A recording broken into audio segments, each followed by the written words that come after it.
The main idea of Trump is to resist, it is to protest against any kind of globalism. So he was hated, really hated by left liberals, globalists, and by neocons. So Dmitry has pointed out very important things. This evolution of maybe imposed evolution, maybe not sincere, maybe fake evolution, but evolution from neocons position to the realist position, because Trump is manifestation of political realism.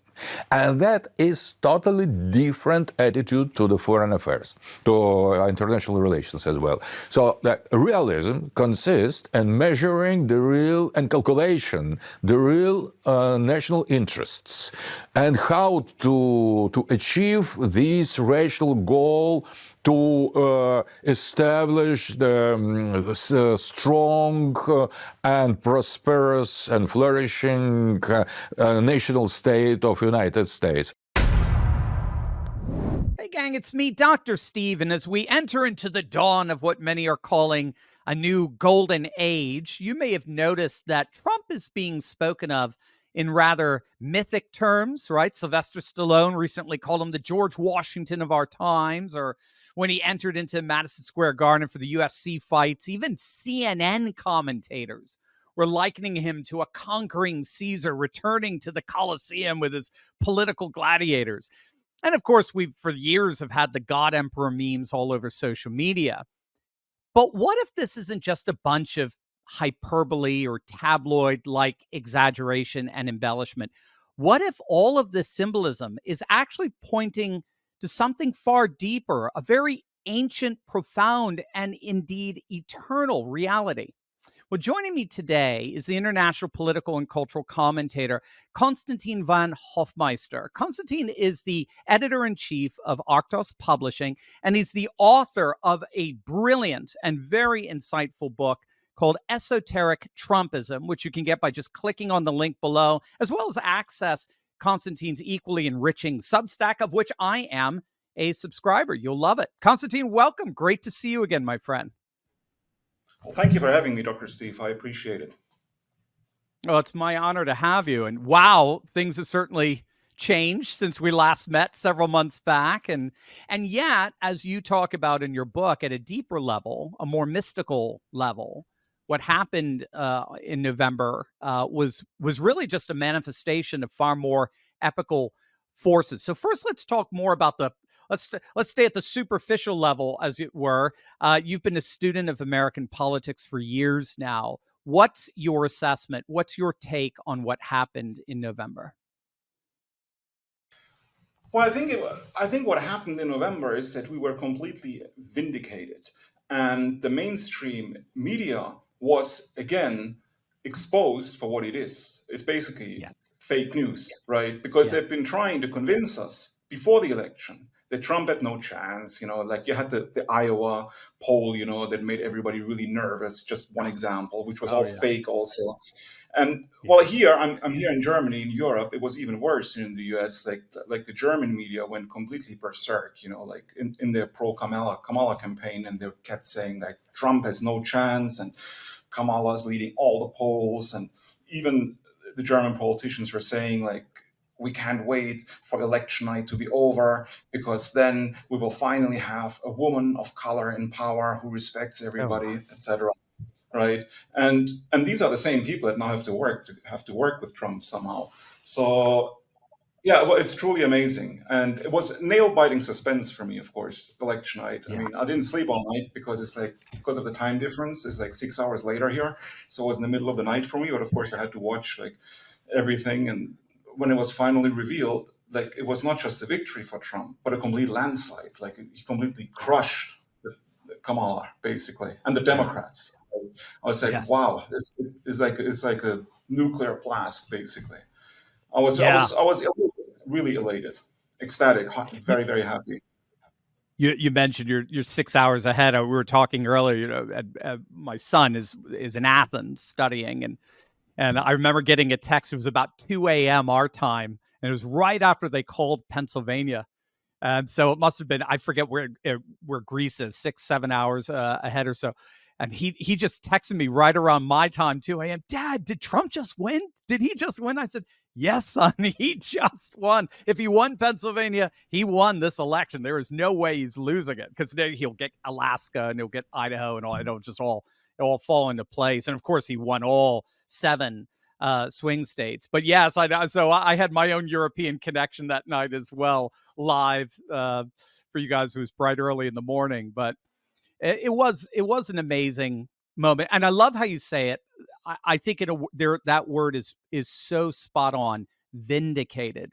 We were talking earlier, every once in a while, I mean, I don't know, maybe it's just the luxury of the library or something. Every once in a while, I wonder, am I totally off? Are all these scholars on that I'm reading, maybe we're all just kind of off in the world, and the world really is going in a different direction. It's not archaeofuture. It's modernity and progressivism and liberalism isn't collapsing. Maybe it's getting strong. Maybe I'm messing up. I'll just have those moments of fear and doubt. And like you said, I mean, November 5th, I will never have doubt again. That was it. That was the moment I said, I realized we got this. The world is moving in the direction that our channel's been talking about, your publishing house, Arctos, and your writings have been talking about, Alexander Dugin have been talking about now, you guys for decades, us for the last 8 years. It was vindication, and it's exhilarating. I completely agree. I think Donald Trump is an instrument of history, personally. And because you have these figures that appear in certain times in history that basically usher in a sort of paradigm change. And I think we live in these times right now. Like, Yeah, I can see, sorry. I can no, see please keep. Yeah, I can see the Overton window shifting to the right, to more conservative values, right in front of my eyes, like in real time. Like every day, I read some article, like for example, Walmart getting rid of the gay propaganda basically in their stores, Yeah. like and then Bezos from Amazon trying to be friends with Trump all of a sudden. So you can see even the corporations are changing their tunes, obviously, because they know where the wind is blowing now. And this is a real paradigm shift. And I think Trump is more than just a man, more than just a person, and more than a president even. I think he's a force of history. He was basically installed by the forces that propel history onwards as an instrument of change, right? One could almost argue is that he's a divine instrument, basically, for positive change. And I think Oswald Spengler, the German philosopher in the 1920s, he wrote a book called The Decline of the West, which was very influential at the time and is sort of influential today even. And so he basically predicted over 100 years ago that the West, or Western civilization, would fall, basically, would collapse. And well, we are witnessing the collapse, obviously. We're in the middle of the collapse. And that's 100 years after Spengler. So it's a lot worse than what he witnessed, of course, because the times that he lived in, we would consider pretty healthy compared to what the times we live in now with the trans propaganda, LGBTQ plus whatever, the letter people propaganda, the BLM riots, etc., Antifa attacks, and so on. So Oswald Spengler said, during times of decline, we have the age of the Caesars, right? So basically he said, during the decline of the West, strong men will rise and they will try to stem the tide, basically. Yes. And these people are like Caesars, basically, like you yourself said in your previous podcasts. And I think Trump is one of these strong men. He's a Caesar figure, basically. And he exudes an aura and an influence that goes way beyond this person. Yes, absolutely. I mean, he's attracting, some of the brightest, richest minds on the planet around him, which is it's so telling. That's a great segue into my next question, because I featured your book on a video I did on what analysts were saying about Trump after his landslide win and particularly his entrance into Madison Square Garden. what are basically our modern equivalents of gladiator events, right? The UFC and the like. And when I heard commentators speaking about Trump in these kind of mythic terms, I immediately thought of your book, Esoteric Trumpism, because I think you've got a very compelling and unique perspective on Trump and the historical moment he represents. And if I could, just for our listeners, here's something you wrote about a month before this election. And that's what, again, keep in mind, vindication. That's a beautiful term there. This is what Constantine wrote a month, I believe in October. Esoteric Trumpism is a profound, almost mystical interpretation of Donald Trump's political journey, situating him not merely within the framework of contemporary politics, but as a figure of cosmic and world historical significance.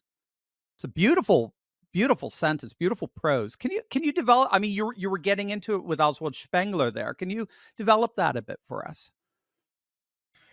Well, I think I'm more interested in Trump as a symbol and Trumpism as a movement than Trump the man, because I think the whole phenomenon transcends the person of Trump. And I think he has started something that even he himself cannot fully control, in my opinion. And it is it's like a positive wave of traditionalism that is now engulfing not just the United States, with many people positively becoming infected by this, but also the Western world at large. Because I think that patriotic forces in Europe are very, very much influenced by what is happening in the United States, because for better or worse, the United States is still the leader of the West. So it still has the most influence. And well, it was really bad during the Biden administration, of course, the influence. But if you have a person like Trump in power and his administration, it will be a force for good, of course. So a lot of people will feel encouraged and will also feel the support, hopefully, of the Trump administration. Because now you have, I don't know, for example, what happened in Romania, right? Like they canceled the Oh elections yeah, in yeah, Romania. Georgescu. Yeah.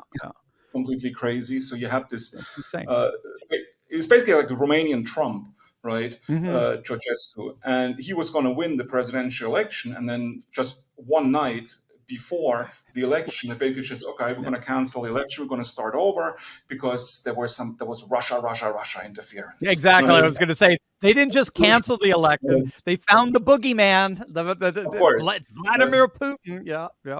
So what I hope is, when I talk about world historical force, is that Trump can use his power, the power of the United States, for patriotic reasons, by helping patriotic forces all over the world, not as an inspiration, but also practically.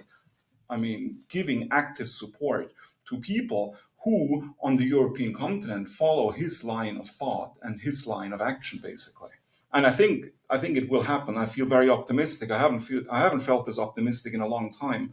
So, and this is why I think he's an instrument.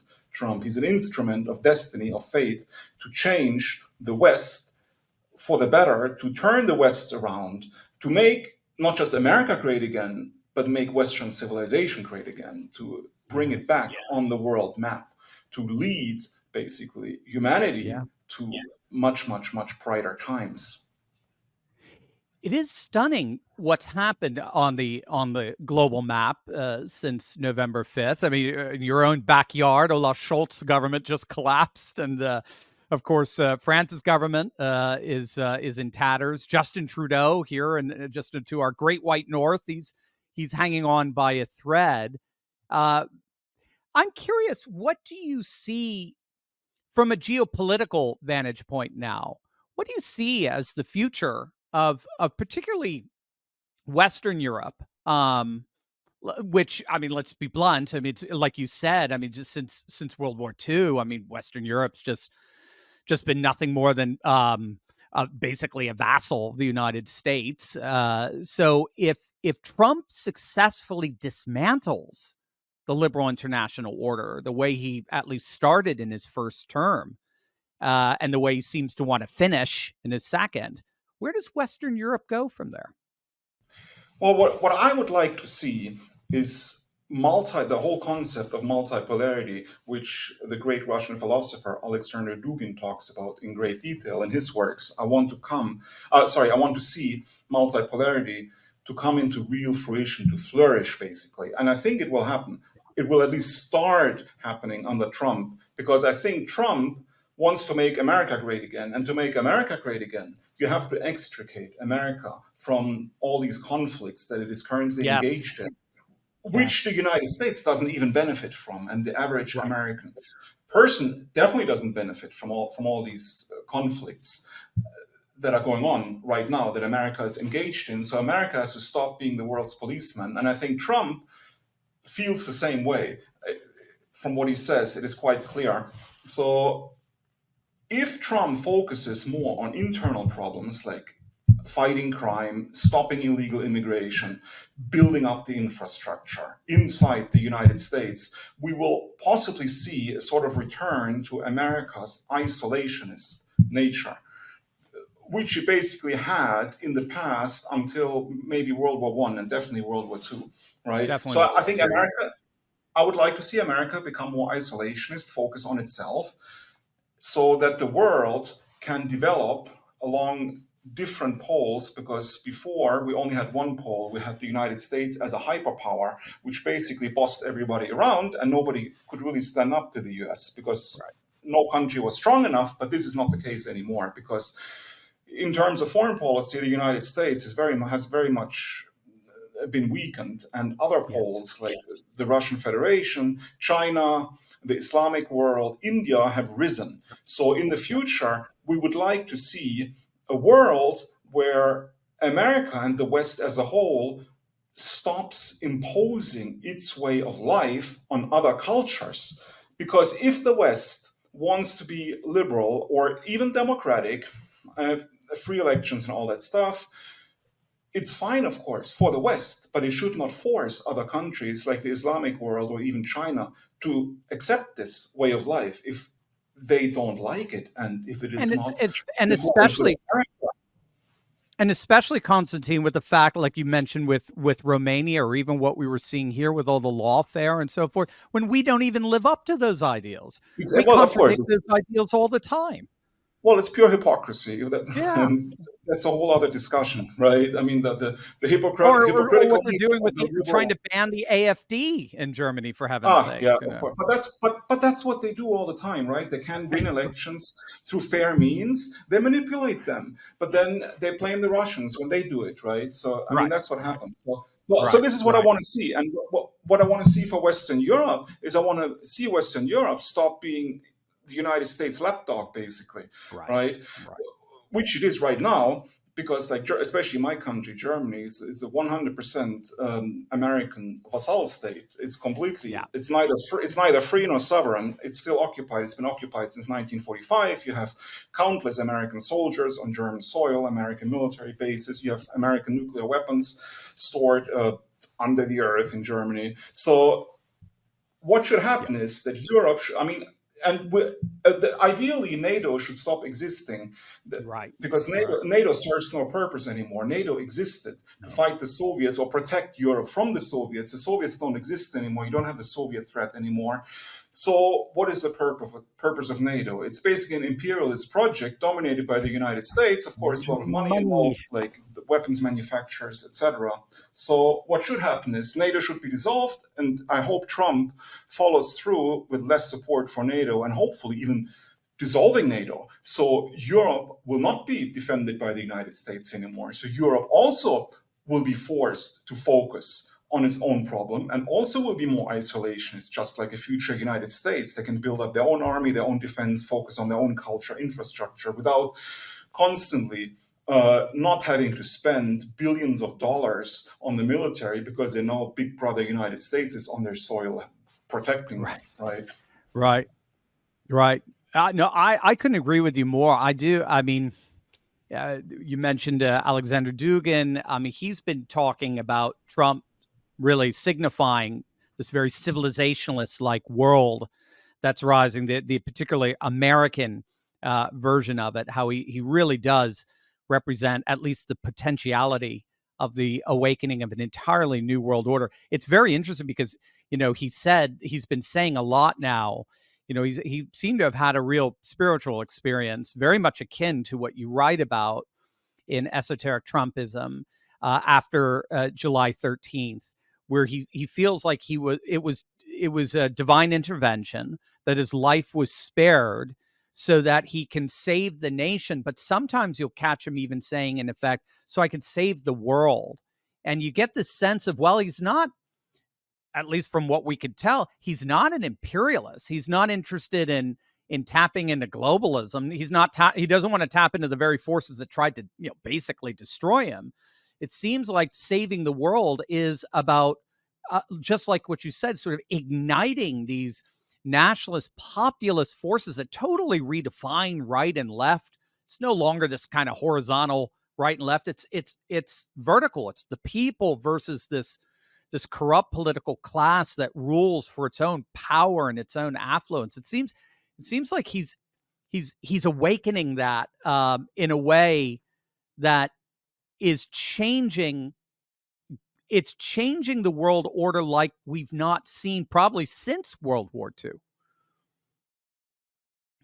Well, I completely agree with you. It is basically the elite versus the people, right? And the elite is literally hostile towards the people. The elite is working against the interests of the people. So you have the establishment, you have the people who are in charge in the government, in the media, in entertainment, etc. And everything they do and everything they propagate is anti-life. It is anti-nativism. It is basically directed against the interests and the health of the population at large. And this establishment is international, I think. It is globalist. So it is not just the American elite or the European elite. I think it is just the elite, is the establishment. The elite. They have, they have no roots. No. They don't feel any attachment to their countries into which they were born. They don't feel any loyalty to the people that they're meant to rule or govern. Right? Instead, they enrich themselves. They follow strange satanic ideologies, which I believe they propagate, not only because it is in their interest, but they probably sincerely believe in these ideologies. And they're possessed, deluded, or simply crazy. I mean, it could be any of them or a combination, but they're definitely inherently evil, basically. And they're the enemy of the people. So if you have a person like Trump, when he says that it was divine intervention that saved him, I almost believe it.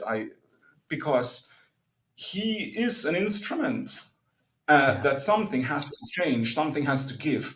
And this is why he was spared, and this is also why he won the election, because now he can start implementing a new world order. And when I talk about new world order, I mean, I don't mean the globalist world order. I mean a positive, spiritual new world order. Because even like Alexander Dugin keeps saying, like, spiritual matters supersede material matters, and this is what we should focus on.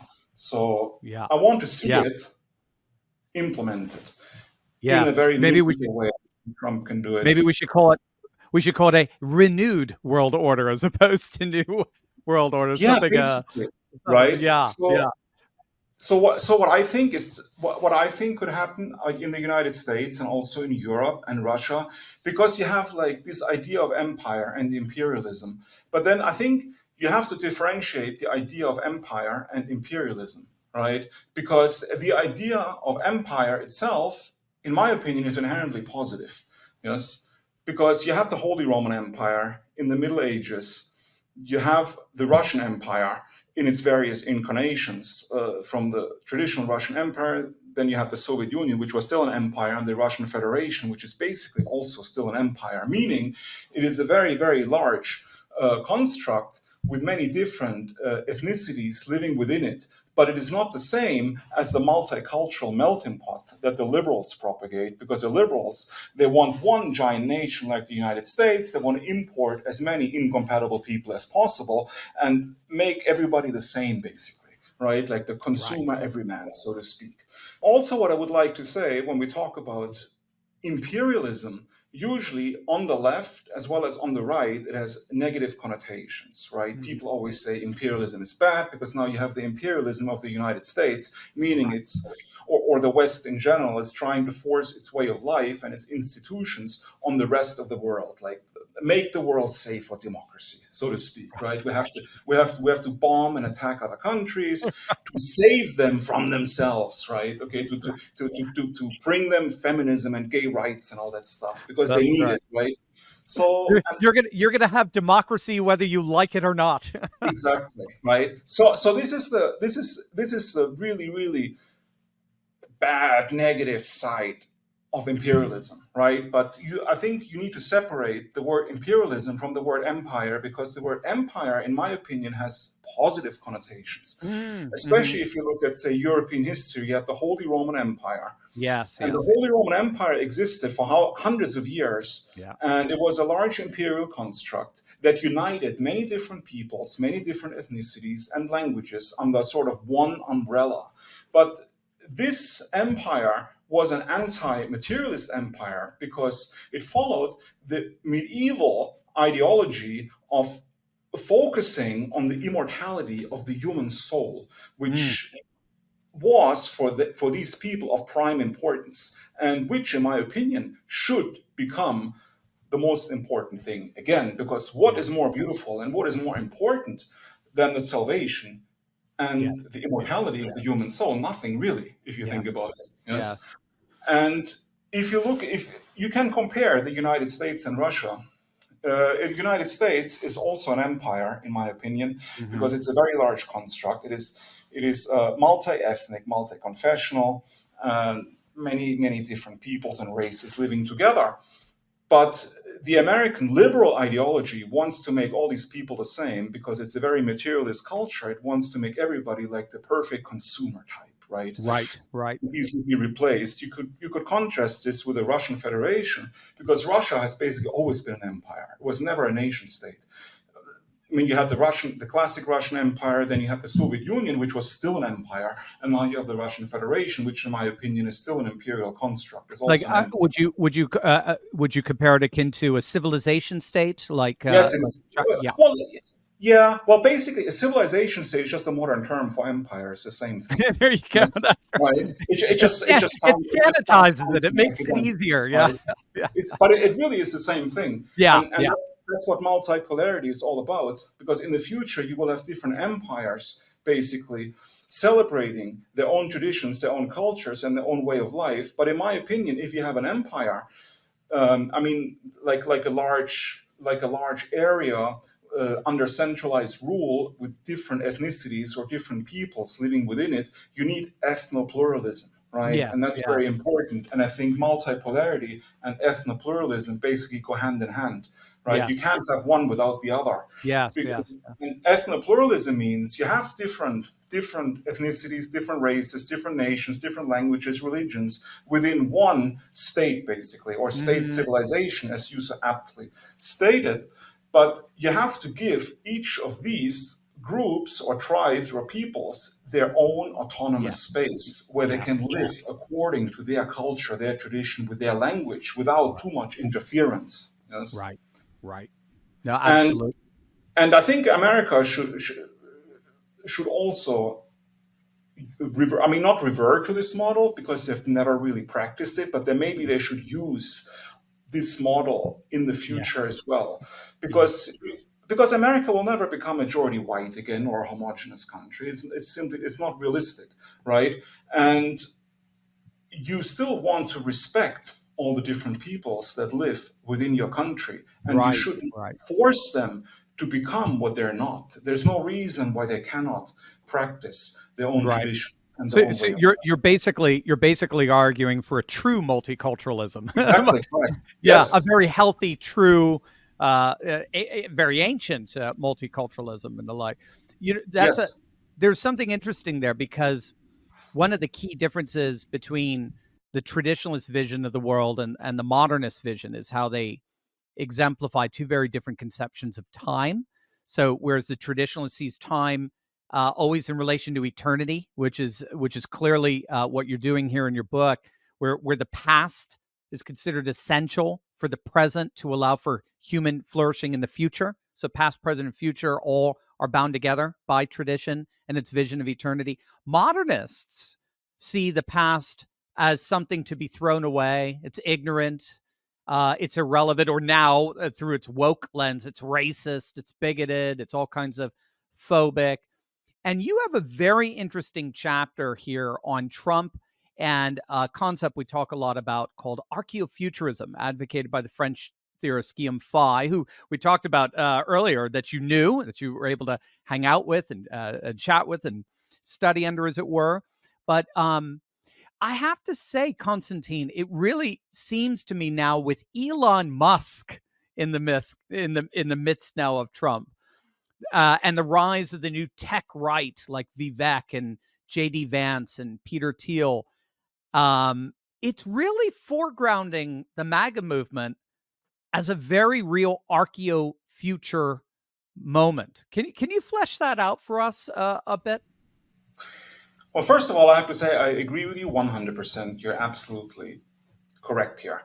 I also think that the new Trump administration is archaeofuturist at heart. And when you say that the liberals don't care about the past, yes, it's also true, right? Because they're trying to blackwash our past, basically.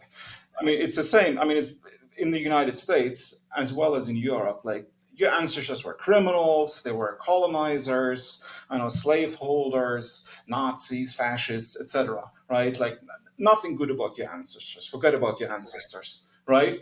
Well, this is literally evil, if you ask me, right? Because you exist because of your ancestors, right? And if you don't respect your ancestors, you cannot respect yourself, right? So liberals have no self-respect, in my opinion. I mean, that's really how it is. So if you want to advance in any way or form in a moral fashion, then you have to take the past into account. And this is exactly what Guillaume Faye's archaeofuturism does, because many people on the right, especially, condemn technology, right? They say it's evil, it's bad, AI, it's going to turn us into robots or cyborgs. Like, we should reject it, right? So they sort of have this Luddite mentality. Yes, Yes, Luddite. Yep. yeah, and Guillaume Faye and I myself find this a bit problematic. And the reason why I think it's problematic is because it's totally unrealistic. Because the genie is already out of the bottle, the genie being technology, you cannot put it back in, and it will never go away. Artificial intelligence will not go away. It will continue to develop, whether you like it or not, it doesn't matter, right? And because technology is here to stay, the same with people love making fun of Elon Musk and his plans to colonize Mars. I personally love the idea. Yeah, It's yeah, very, yeah. Well, I mean, it goes back to Russian cosmism, right? Nikolai absolutely. Fyodorov, and yeah, Absolutely. I mean, Russian cosmism and also the Faustian nature of yeah, Western man, yeah. right? Because, I Yes, mean, yes. it To goes back. constantly explore and develop. Yes, yes. Well, it goes back all. I mean, Columbus and the Vikings before him that came to Yeah, America. Why did they do this? Because they have the drive to always go further, to yeah. explore, because it's there. Right, Cosmos is there. We have right, to go there. The planets are there. We must colonize them. It's just the way it is. And I right. respect it. And Musk respects it. Yet they respect the soul of Western civilization, basically, which is Faustian in Yeah. nature, by nature. And so Guillaume Faye says, because we cannot put the genie back into the bottle, we must basically, like, almost similar to what Julius Evola said, right? We must Hmm. ride the tiger, because civilization might be very decadent and bad, etc., but we cannot change it. We must ride it, right? So, Right. and Guillaume Faye is basically saying not just to ride it, not to ride it out, but ride it in a sense we have to harness it, we have to control it. We cannot reject it, we have to embrace it. But at the same time, we have to bring it under our control in accordance with our conservative and traditionalist values. Right, right. And Guillaume Faye gave a good example. He basically said that all the rockets, or a lot of the rockets and spaceships that were sent out, bear the names of Greek gods, basically, Yeah. right? Yeah. Yeah. Apollo So and all. Yeah. yeah, Yeah. exactly. So they bear. Because they're basically symbols of our civilization, of our Yes. past. And Yeah. Greek civilization has had probably the biggest influence on the West, Yes. and that's why it's so important to basically reach back to your roots, use the positive values that your ancestors taught, that your ancestors practiced, implement them in the present, and also fuse them with technology to create what he called an archaeofuturist The society, a future. Yeah. forward-looking society, but a society that is same, but not just forward-looking like the liberals, but forward-looking while at the same time Yes. respecting the past, basically seeing yourself in a long line of progression. You are just one small part of it. A lot of people were before you, and a lot of people will come after you.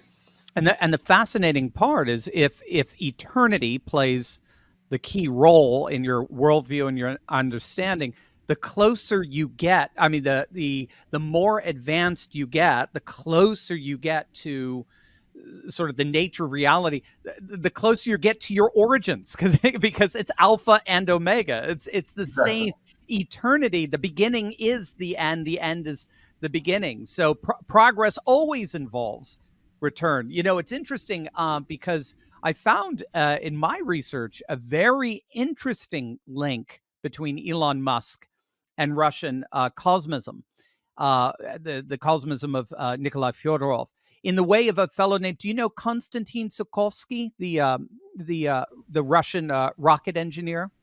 Yes, I'm quite familiar with him. I even took a picture in front of his Oh, monument in Moscow. oh, wonderful. Okay, wonderful. This is great. So, gang, this is why I love talking to people like Konstantin, because they know all this stuff. It's amazing. But Musk quoted Tsiolkovsky. Apparently, Tsiolkovsky has been quite influential in the thinking of Elon Musk. So he's tweeted him out and so forth. I'm curious, what do you see? How do you see Musk's role in all of this? Is he sort of like, do you see him as sort of ironically, the propelling figure of this archeo future moment? Yeah, I see him like a modern day Howard Hughes almost. Yeah, Mm, because he has really grand visions. I think he's the visionary aspect of the Trump administration and golden age that we're entering, which you yourself so often talk about, and which I also, of course, agree with. I think Elon Musk is a visionary. He's almost like a prophetic figure because of what he plans to achieve and the yeah. dreams that he has for mankind, because he is a very optimistic person that simply Yes. exudes positive energy, and you can just watching him on TV, or I know on X, when he talks about stuff. He just really, he seems to me a very, very honest, straight, outspoken person. I see nothing nefarious or I don't know, or even shifty about him, right? Like with some of these liberals, when you watch them talk, like Kamala and Obama, it's like everything's sort of like fake, and you just don't know, like, is it true what they're saying? Like with Musk, I really think he really believes what he's saying, and what he's saying is just very optimistic, because he's saying that we have to open a new chapter, not just for the United States, but for mankind, because mankind must become a multi-planetary civilization if it doesn't want to die out. And well, of course, he's right. Yes. And I think his role is very important, especially because he's so close to Donald Trump, and Donald Trump really seems to like him, like they really seem to get along. So it's a really, really powerful partnership, because Donald Trump is a very realistic man. And as we all know, I know he doesn't beat about the bush, right? So, and neither does Elon Musk actually. And I think together they can achieve great things, because Trump has the political power and Musk has the technological prowess to make it happen. Yes. So I Yeah, think it's beautiful symbiosis. it's a beautiful symbiosis. I think you're absolutely right with that. It's also very interesting the way Musk is tapping into populism, and particularly techno populism, the way technology is emancipating and and liberating populations from the old modernist, industrial, globalized structures and institutions. So you think of the way X is replacing the legacy media, or the way Bitcoin and crypto are emancipating populations from the old sort of Bretton Woods, post World War II financial system. Musk seems very intent on launching a new chapter in our civilizational development. Yes, and the new chapter is that we have to leave this planet and we have to start civilization on other planets because we've been stuck on this planet for too long, even according to Musk. We have to basically, it's fine to be in a grid.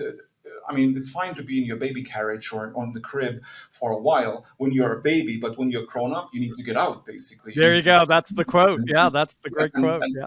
Exactly. And mankind has already grown up, and mankind needs to leave this planet and needs to colonize other planets. Well, because Elon Musk pointed it out, right? There are many dangers that could happen, like from meteorites that could just wipe out everything, Sure. basically.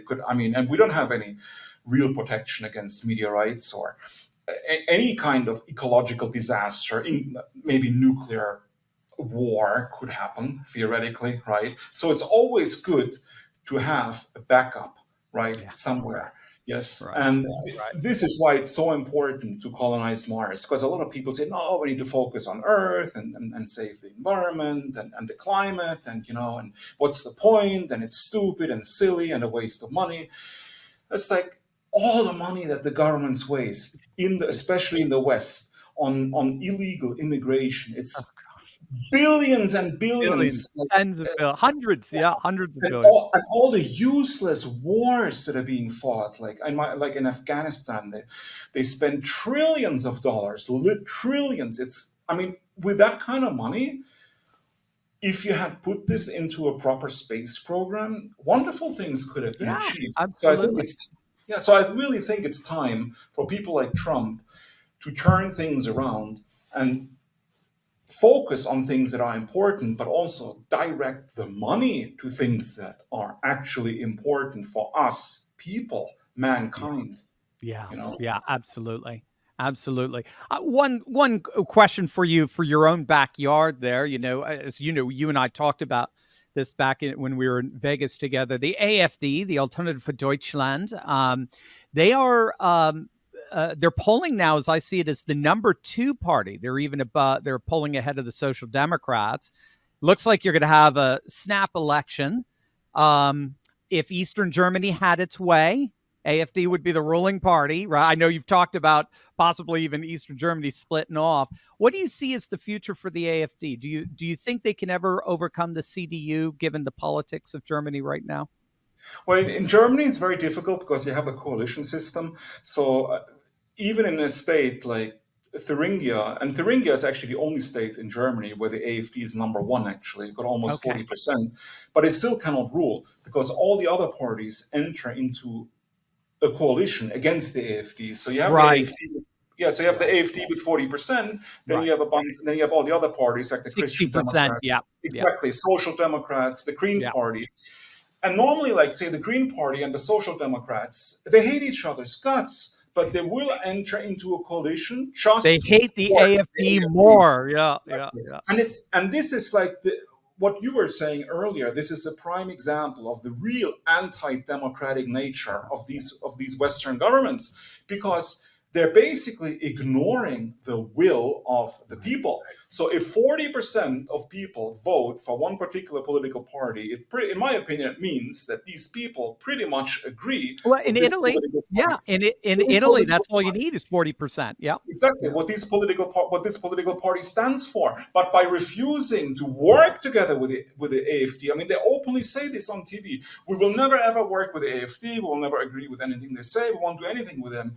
But this is what the people want, a very large percentage. But people are being ignored. The people are being ignored because the AfD's policies or plans go against the strategies of the globalists, basically, right? The AfD wants to combat the likes of Soros, basically. And Yeah, this is yeah.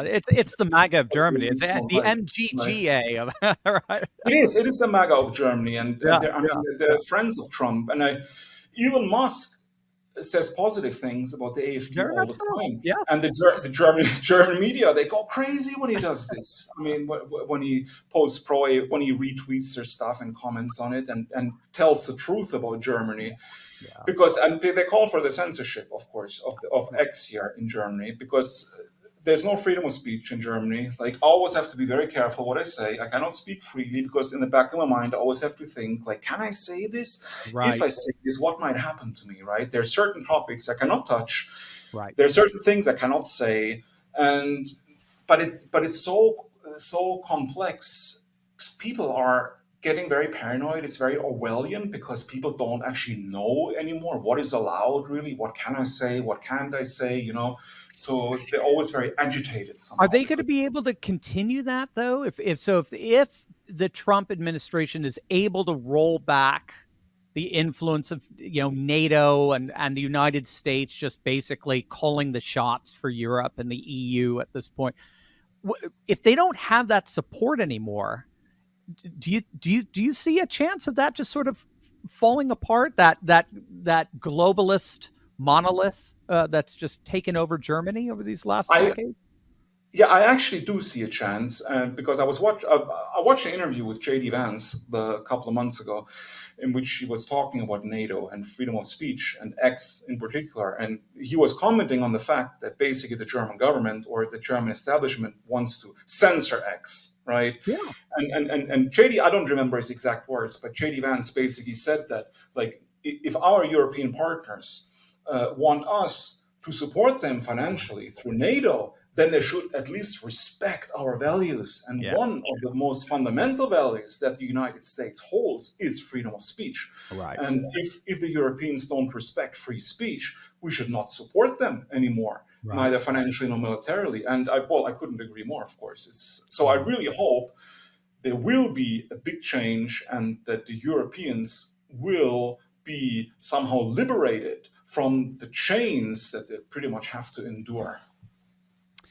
That's so well said, gang. The book is called Esoteric Trumpism. I could talk to Constantine for hours, which actually we did when we were in Vegas. We had a wonderful time. We knew we hit it off immediately when we met each other, and we sat back and had a drink and just talked into the wee hours, as it were. Where can people go to keep up with your work? We'll have some links below, but where would you like everyone to go? Well, I have my own personal Substack in which I post articles. I'm a member. Yeah, Oh, I'm a yeah, so I subscriber. post.